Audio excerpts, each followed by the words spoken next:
बिस्मिल्लाहिर्रहमानिर्रहीम। अस्सलाम वालेकुम। आई थिंक मुझे याद पड़ता है कि मैंने जिलानी साहब को एक दफ़ा पहले भी जहमत दी थी कि बहुत दिन हो गए मुलाकात नहीं हुई। तो बस साल 2 साल में जब मेरा अच्छे लोगों से बात करने का दिल चाहता है तो मैं कहता हूँ कि चलो लिंकर्स का विजिट किया जाए। सो टॉपिक आज का हमारा है इंपॉर्टेंस ऑफ क्लियर थिंकिंग।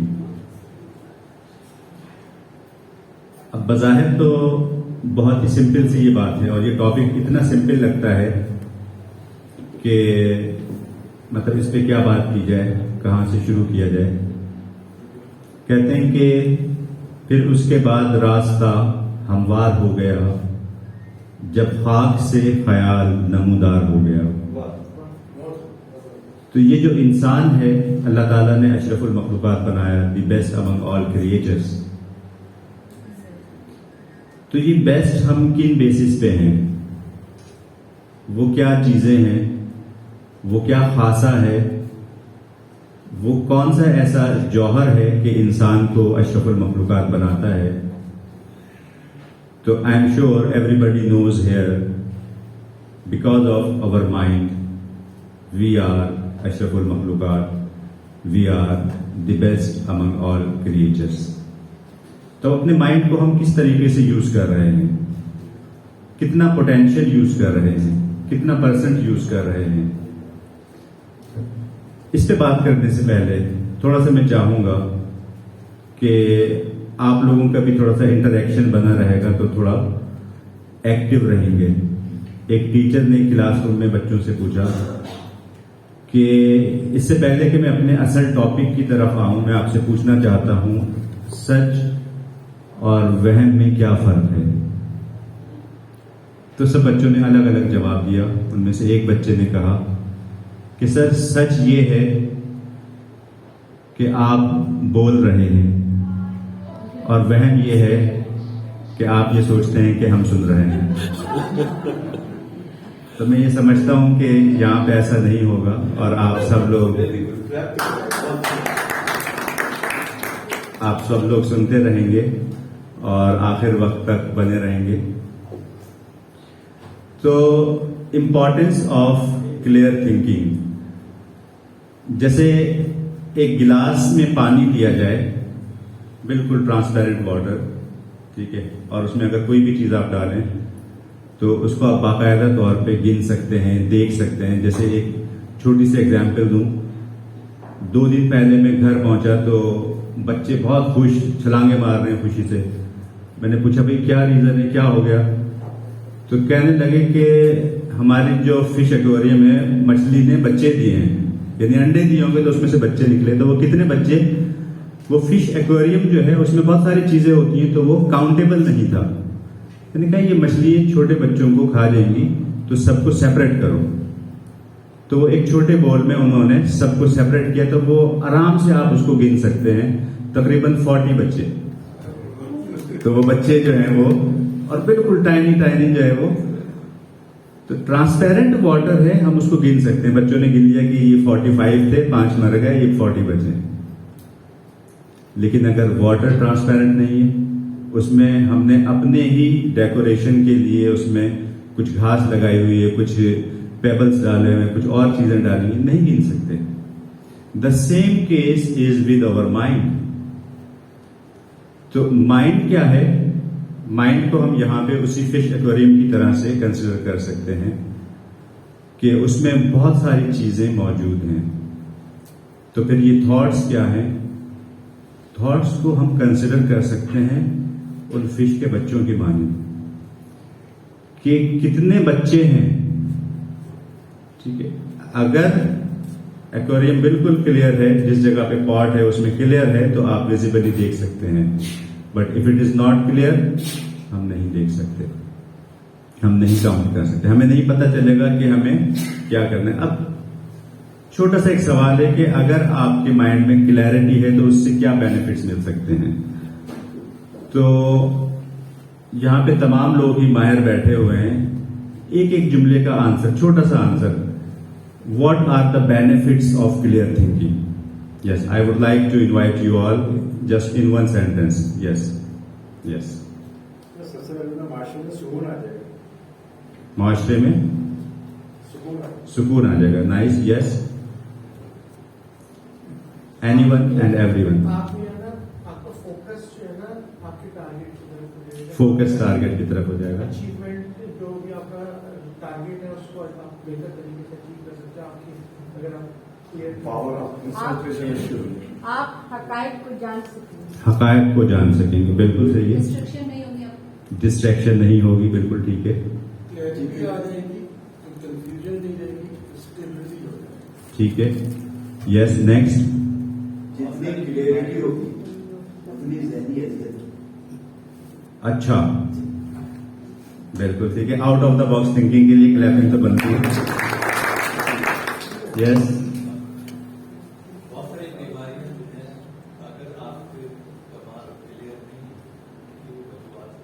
वजूहात होती है, बिल्कुल सही है, बिल्कुल सही है। Very nice. यस, सामने से देख के भी पढ़ सकते हैं। जो लोग के माइंड में नहीं है तो उनके लिए मैंने ये स्लाइड लेके आ गया हूँ। Logical approach. लॉजिकल अप्रोच हो जाएगी, बिल्कुल ठीक है। You can solve your own problems or You can understand your own obstacles with clear thinking. Exactly right, बिल्कुल ठीक है। Yes, anyone else? Yes, positivity in life. Positivity in life. बहुत से लोग माशरे में कंफ्यूज होते हैं। They don't have clarity about what to think and what to do. इससे वो क्लैरिटी आती है, उनको फोकस होते हैं, पता चलता है कि हमने सोचना क्या और करना क्या। ठीक है। तो बहुत सारे बेनिफिट्स आप लोगों ने शेयर किए जो कि आई एम श्योर इसमें भी मौजूद होंगे। कि जब हमारा माइंड क्लियर है तो हमें पता है कि प्रॉब्लम है क्या, इसको सॉल्व करने के लिए हमें क्या करना चाहिए। कहते हैं किसी भी गोल को अचीव करने के लिए अगर आपके पास 2 या 3 चीजें बिल्कुल क्लियर हों तो आप अपने गोल को अचीव कर सकते हैं। मिसाल के तौर पे अभी कहाँ हो, फर्स्ट स्टेप क्या है, दूसरा स्टेप क्या है, जाना कहाँ है, और तीसरा स्टेप क्या है, कैसे जाओगे। ठीक है, बहुत ही सिंपल सी बात है कि अभी कहाँ हो, जाना कहाँ है, कैसे जाओगे। अब जिंदगी में कोई भी बड़े से बड़ा गोल हो, क्योंकि हमें अपनी प्रेजेंस, जो हमारी प्रेजेंट स्टेट है, उसका इदराक नहीं होता, उस रियलिटी को हम नहीं समझते। हम किसी अलग सी दुनिया में रहते हैं और सोचते हैं कि बस ठीक है, हो जाएगा, कर लेंगे, और वो एम्बिग्विटी के साथ जिंदगी गुजारते रहते हैं। तो कहते हैं कि क्लियर थिंकिंग उस वक्त तक नहीं आ सकती जब तक आपका जो हेड, ये जो अपर चैम्बर है, ये क्लटर्ड है। क्या है? क्लटर्ड। तो उस वक्त तक हमारे अंदर क्लियरिटी पैदा नहीं हो सकती, क्लियर थिंकिंग नहीं आ सकती। तो ये कुछ क्वेश्चन हैं, अगर हम बात करें कि क्विकली इसका जवाब दें यस और नो में। You constantly question yourself and whatever you are doing. आप में से कितने लोग हैं जो यस इनका जवाब है? यू क्वेश्चन योर सेल्फ, ठीक है। और नो वाले कितने लोग हैं? जीते खामोश। 4-5 यस वाले और 1-2 नो वाले, तो बाकी पता नहीं बाकियों को क्लैरिटी नहीं, न्यूट्रल। ये न्यूट्रल किसने बोला है? कि बाहर गाड़ी घूम रही है, वो इधर से उधर से घूम रहे थे। ओके, दूसरा क्वेश्चन क्या है? दूसरा क्वेश्चन है, you have to ask others for their advice about everything. यानी आप जो भी कुछ करते हो दूसरों की एडवाइस लेते हो। कितने लोग हैं यस? और बाकी नो वाले कितने लोग हैं? ठीक है। So we have to be very much clear, yes और नो, कोई एक तो चीज सिलेक्ट करें हम। तो इसके बाद तीसरा पॉइंट क्या है? तीसरा पॉइंट है, you say yes to everything because you are not sure what to prioritize. Yes. कितने लोग यस वाले? नो वाले कितने लोग हैं? अच्छा, ये बताइए इन सवालों के जवाब में यस होना चाहिए आंसर या नो? वैसे क्या होना चाहिए? यस, ये कॉमन सेंस का सवाल है। पहले वाले में यस होना चाहिए, हाँ बाकी दो में नो होना चाहिए। अच्छा, ये तो आप दूसरा सवाल जो है Yes, yes. वो वादे है हाँ जी। You have to ask others for their advice about everything.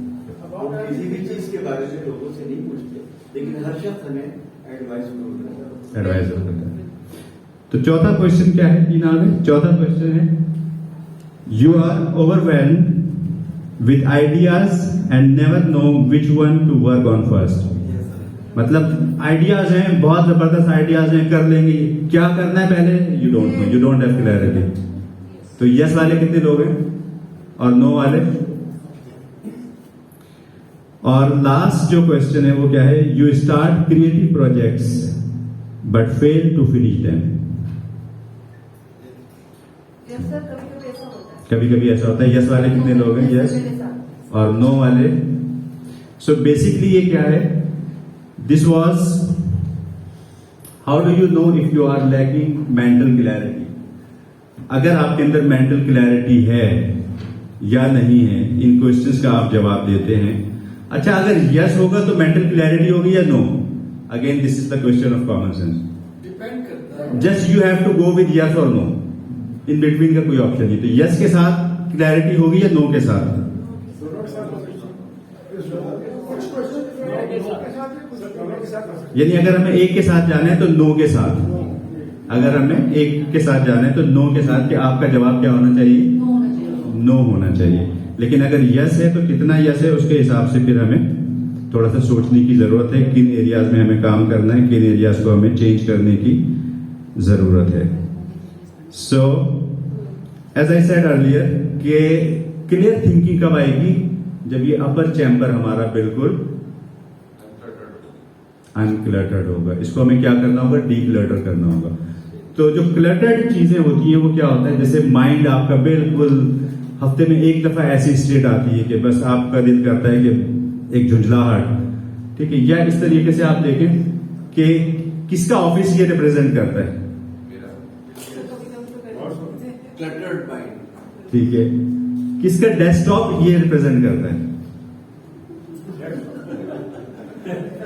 वैसे बाय द वे मेरा भी डेस्कटॉप ये रिप्रेजेंट करता है। मैंने सबको समेट के डेस्कटॉप आइकन के फोल्डर में डाला है, ठीक है। और इसी तरीके से अगर हम और डिजिटली जाएं तो ईमेल बॉक्स को आप देख लें, अपने इनबॉक्स को, ठीक है, उसमें कितने ही ईमेल्स होते हैं कि इसका जवाब देंगे, इसको पढ़ेंगे। वो 5 साल हो गए, 10 साल हो गए, कब पढ़ोगे भाई, ठीक है, वो चल रहा है सिलसिला। फिर इसी तरीके से घर का किसका ये हाल है, और इसी तरीके से जो हमारा एक क्लोजेट है। सो अगर डीप क्लटर होती हैं चीजें तो फिर वो किस तरीके से होती हैं? Let's see, let's take a look here. Each and everything, this is cluttered mind and this is uncluttered, ठीक है। So this is just a representation के इस तरह से हमारी चीजें। If your life is cluttered, your mind would absolutely be cluttered. So, अपने mind को डीक्लटर करने के लिए हमें क्या करना है? अपनी लाइफ को डीक्लटर करना है, और उसके बाद में वो ग्रेजुअली क्लैरिटी आना शुरू हो जाएगी। जैसे आज का टॉपिक है clear thinking. Again and again we are talking about clear thinking. Clear thinking means कि आप फोकस माइंड के साथ किसी भी पॉइंट पे सोचते हैं, आपको फौरन से उसका रिजल्ट मिलता है, आप आराम से फैसला कर सकते हैं, आप आराम से कोई भी चीज डिसाइड कर सकते हैं। आप कोई नए प्रोजेक्ट पे काम करना चाहते हैं तो उसमें आपको बहुत ज्यादा सोचने की जरूरत नहीं पड़ती, बहुत ज्यादा परेशानी नहीं होती। आप कोई नया वेंचर शुरू करना, आप लोगों में बैठे हैं और एकदम से हाजिर दिमागी के साथ आप रिस्पॉन्ड करते। बहुत से लोग आते हैं, बस कहते हैं कि सर होता ये कि जब मीटिंग हो जाती है तो फिर हम सोचते हैं कि काश ये बात कह देते। तो ऐसा अक्सर लोगों के साथ होता है कि दिमाग में चीजें होती हैं ड्यू टू सम रीजन। उसमें एक रीजन कॉन्फिडेंस भी होता है बहुत से लोगों के साथ, कि चूंकि कॉन्फिडेंस की कमी है तो बस वो ये सोचते हैं कि इन सबसे तो अच्छी बात मैं कर सकता हूं, लेकिन कर सकता हूं करते नहीं है, तो एक अलग से हो सकता है। तो इसी तरह की सिचुएशन के लिए कहते हैं ना कि यानी वो का जो फाइट के बाद याद आए तो फिर वो अपने ही मुंह पे मार देना चाहिए। तो एक दफा अगर कोई मारे तो जिंदगी पर दोबारा उसको ये प्रॉब्लम नहीं होगा। I am giving you my words. तो लेकिन ये भी बात अलमिया है कि बस ये हम कहते हैं, सोचते हैं और फिर नहीं करते, क्योंकि करना जरूरी है। अपने सबकॉन्शियस माइंड को मैसेज देना जरूरी है, this is right, this is wrong. इस बात पे मुक्का पड़ा था, अब वो चीज नहीं करनी है। इसके लिए एक हमारे पास थेरेपी भी है, जो कि शायद इस सेशन में हम आगे जाके इसको डिस्कस करेंगे कि किस तरह से हम अपनी हैबिट्स पे काम कर सकते हैं और आगे बढ़ सकते हैं। अच्छा, एक छोटा सा ये एक्टिविटी, छोटी सी एक्टिविटी है, आप सब लोग यहाँ पे मौजूद हैं, तो आई एम श्योर कि 70% के पास जो है पेन एंड पेपर तो नहीं होगा, होना चाहिए था वैसे। तो मुबारकबाद के मुस्तैद इनके पास है। तो अगर हो सकता है तो देख लें, कुछ शेयर कर लें, छोटा सा पर्चा, एक पर्चे के छोटी छोटी पर्चियां बना के और डिस्ट्रीब्यूट कर दें। एक छोटी सी एक्टिविटी है, इसको करते हैं और फिर आगे बढ़ते हैं। लेट्स सी के how much your mind is focused, और कितना आपका दिमाग काम कर रहा है, कितनी मेमोरी आपकी काम कर रही है। सो बाय द वे, क्या होगा इस एक्टिविटी में, एनी गेस? प्रायोरिटाइज करना है करेक्ट ऑर्डर को प्लेस करना, that may be a chronicle way में। जी, तो ऑर्डर आपके सामने मौजूद है, बस इसी ऑर्डर में आपने याद करना है, और जी इसी ऑर्डर में। तो 2 मिनट की एक्टिविटी है, 1 मिनट में आपने याद करना है और 1 मिनट में आपने लिखना है। तो वो 1 मिनट भी आपको दिया जाएगा। तो पहले याद करने वाला जो ऑर्डर है इसको शुरू करते हैं। वैसे पहले से आप लोगों ने टाइम लेना शुरू कर दिया है, ठीक है, तो अब आपका टाइम शुरू होता है। पेपर वगैरह सबके पास आ गया? पेपर देख लें अगर कहीं से मिल जाए तो। यस, ये आपका काउंटडाउन शुरू हो चुका है 1 मिनट का।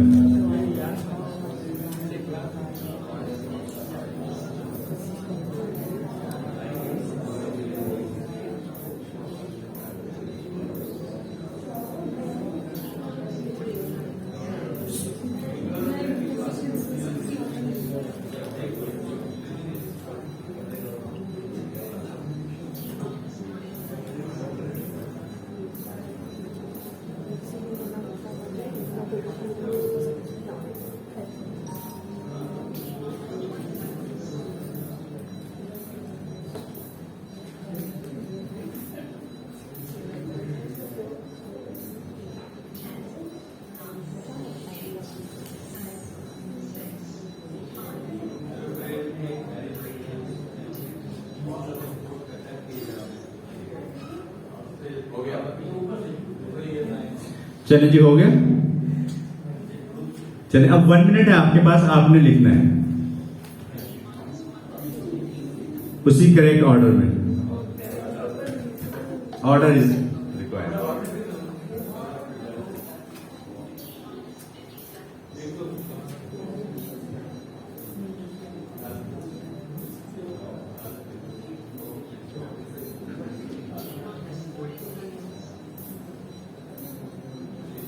So we have 30 seconds left.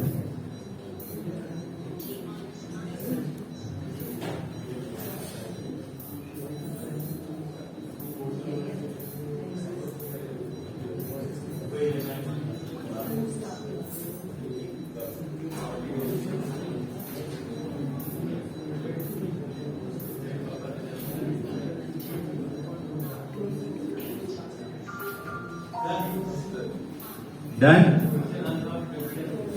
चलें जी, व्हाट इज राइट और व्हाट इज रॉन्ग ये आप लोग खुद ही अपना चेक कर लेंगे। एग्जैक्टली कि किस तरह से, अगर क्लटर्ड माइंड है तो वो किस तरह रिस्पॉन्ड करेगा, और अगर अनक्लटर्ड है तो वो किस तरह रिस्पॉन्ड करेगा। तो पहले नंबर पे बॉय, दूसरे नंबर पे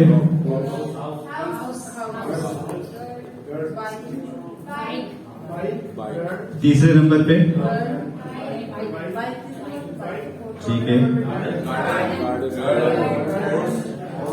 job, marriage, aeroplane, Dubai cruise. 11 number पे क्या है? दुबई, राइट, क्रूज, ठीक है। दुबई। अच्छा, किसका ये बिल्कुल सही ऑर्डर है? रेज योर हैंड्स जिसने बिल्कुल सही ऑर्डर। मैंने कहा 1 2 3 4 गड़बड़ था, तो 3-4 लोगों ने सही लिखा। आपने सही लिखा है? ऑर्डर आगे पीछे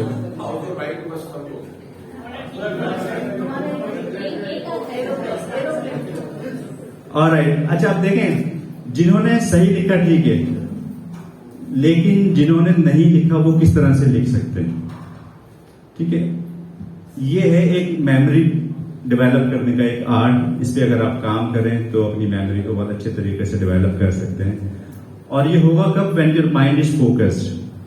ठीक है, क्लियर थिंकिंग कि ये चीज करनी है। अभी देखो, ये चीज करनी है और अगर आपके माइंड में हो कि यार ये बिल पिछले महीने 5,000 का आया था और अब यूनिट्स बढ़ गए और ये बढ़ गया सर, तो अभी 25,000 का है, तो क्या कर सकेंगे? नहीं कर सकेंगे। यदि माइंड में जब भी ओवर टाइम चल रहा होगा तो आप कोई भी ढंग का काम नहीं कर सकते। तो इससे आपने क्या करना है? सिंपली एक स्टोरी बनानी है। क्या स्टोरी बनानी है? एक लड़का घर से निकला, बाइक स्टार्ट की। अब मुझे नहीं पता कि मैं सही बोल रहा हूँ या गलत बोल रहा हूँ। बाइक स्टार्ट की, गार्डन में पहुंचा, लड़की से मिला। क्या कोई गड़बड़ कर दी?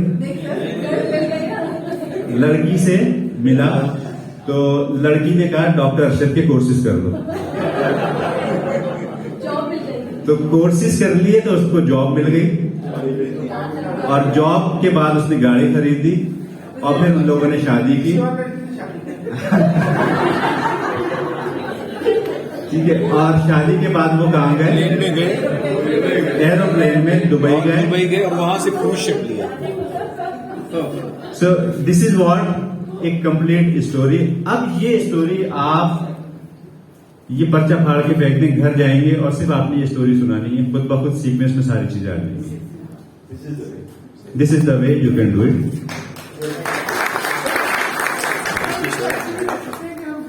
हर चीज को कहानियों की सूरत में याद रखते exactly, this is what I am telling हैं। यू। हम रास्ते भी किसी को बताते हैं तो कहानी की सूरत में बताते हैं कि यहाँ से सीधा जाएंगे, उल्टा जाएंगे। एग्जैक्टली। अब देखो, फर्स्ट करो पार्किंग लॉट में आपने गाड़ी खड़ी की। अब आपको नंबर याद रहेगा नहीं रहेगा, फर्स्ट करो ऐसी मेमोरी है, तो उस नंबर को भी आप विजुअलाइज करो। जैसे फॉर एग्जाम्पल E4, तो E मीन्स एलिफेंट, मतलब गाड़ी नहीं है वो आपकी, एलिफेंट खड़ा हुआ है, elephant, a big giant elephant, 4 टांगे। ठीक है, बस। तो क्या नंबर है? E4। अब याद रखने की जरूरत नहीं है आपको, बस सिंपली कहाँ जाना है? E4 पे जाना है, दैट्स इट। तो इस तरह से हर चीज को आप एक पिक्चर की शक्ल देते हैं। अब दिस इज ऑल अबाउट कि आप अपने माइंड को किस तरह से ट्रेन करते हैं। हमारा माइंड जो ट्रेन होता है वो,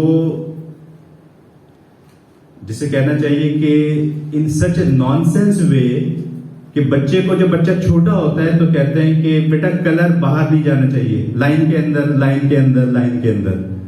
अभी जब यहां आके बैठते हैं तो डॉक्टर बोलते हैं think out of the box. कैसे होगा? पूरी जिंदगी बच्चे को बॉक्स के अंदर कैद किया, अब बोलते हैं बॉक्स से बाहर सोचो। तो दिस इज हाउ ये पूरा सिस्टम चल रहा है। जैसे एक वीडियो सामने आई, उसमें बहुत सारे स्टूडेंट बैठे हुए हैं और टीचर आके पूछता है कि 1 + 1 कितना? तो सारे बच्चे कहते हैं 2। तो टीचर कहता है नो, 2 नहीं, 3। तो फिर पूछता है 1 + 1, सारे बच्चे 2। फिर वो शाउट करके गुस्से में बहुत ज्यादा एग्रेसिव होके, तो जो बच्चे कमजोर से होते हैं वो कहते हैं 3। बहुत ही मीगर सी आवाज निकलती है। तो फिर एक जो है वहां से जो है गन लेके बंदा आता है और बच्चे को बुलाते हैं, 1 + 1 बोलता है 2, वो उसको फायर करता है, वो खत्म। ठीक है, और फिर टीचर दोबारा से पूछता है 1 + 1 everyone 3। So this is what mind conditioning is। इस तरीके से माइंड्स को डिस्टॉर्ट कर दिया जाता है। अब देखें, जिंदगी में आगे बढ़ना है अगर आपने, in order to become a genius, if you want to become a genius, what is that one factor? बताइए। In order to become a genius, present moment में नथिंग इज राइट और रॉन्ग, कुछ भी बोल सकते हैं जो माइंड में आता है। यस, प्रेजेंट मोमेंट में जीना। यस, और आउट ऑफ द बॉक्स, और जीनियस बनना है आपने, क्या चीज होनी चाहिए? नंबर 1 टाइम टाइम उस टाइम पे जो चीज चल रही है वो आपने जी, there are so many ways. Yes sir वो 1+1 पे चार्टर्ड अकाउंटेंट है, उसका जल्दी भाई आता है, तो वो कहीं इंटरव्यू देने के लिए गए, दोस्त ने मतलब बयान किया था, तो वहाँ को टिपिकल जो है वो बुजुर्ग टाइप के वेमन सेट थे, तो उन्होंने होना ही चाहिए कि चार्टर्ड अकाउंटेंट है, वो सीईओ की पोजीशन पर जा रहा है, तो वो फाइनेंशियल सवाल पूछी जाइए, बैलेंस शीट के सारी चीज, तो उनसे सवाल किया कि 1+1 क्या होता है, कितने होते हैं, तो वो थोड़ा सा सोचा, फिर बताया आपको कितने चाहिए। वेरी नाइस, बिल्कुल ठीक है। सो जीनियस बनने के लिए एक बहुत ही मशहूर हिस्ट्री का जीनियस गुजरा है, लियोनार्डो दा विंची। ठीक है, अगर इसकी लाइफ को हम देखें तो ये एक ऐसा शब्द गुजरा है कि जिसने मतलब कोई चीज छोड़ी नहीं कि वो इजाद करे, मतलब हर चीज में घुस गया। और अगर आप इसकी लाइफ को रिसर्च करें तो आप कहेंगे कि नहीं ये आर्टिस्ट है अपने वक्त का, तो आधे लोग कहेंगे नहीं ये साइंटिस्ट है,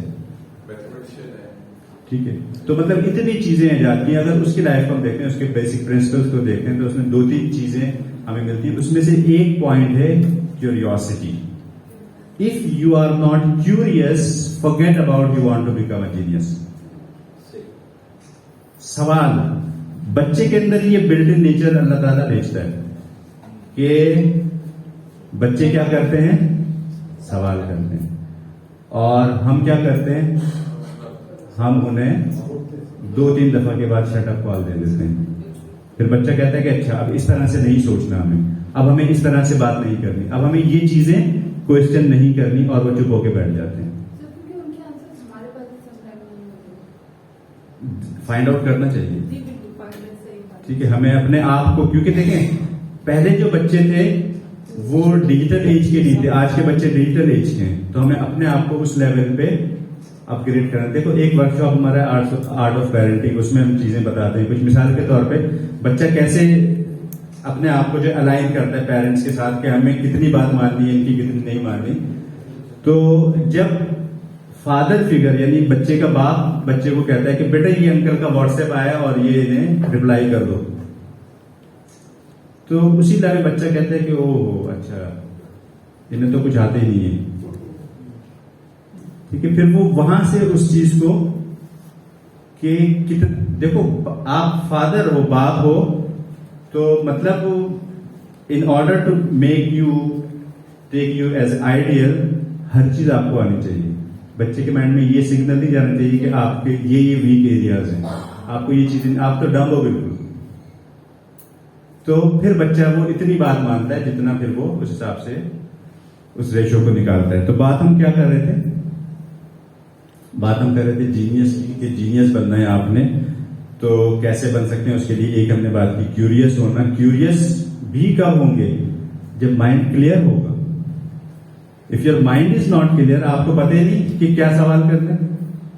अगर 4 जीनियस बैठे हुए तो वो एक ही जुमले से वो 4 अलग क्वेश्चन निकाल लेंगे, लेकिन अगर एब्सेंट माइंडेड लोग बैठे हैं, हम बोल बोल के थक जाएंगे, any question any question any question no question, क्योंकि माइंड इज नॉट क्लियर, ठीक है।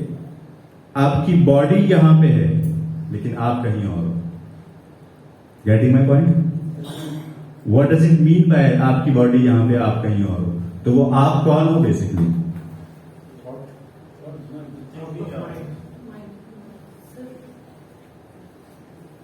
यस। तो आप क्या हो? अगर हम इसको रिप्लाई करें कि आप क्या हो, क्या होगा आंसर?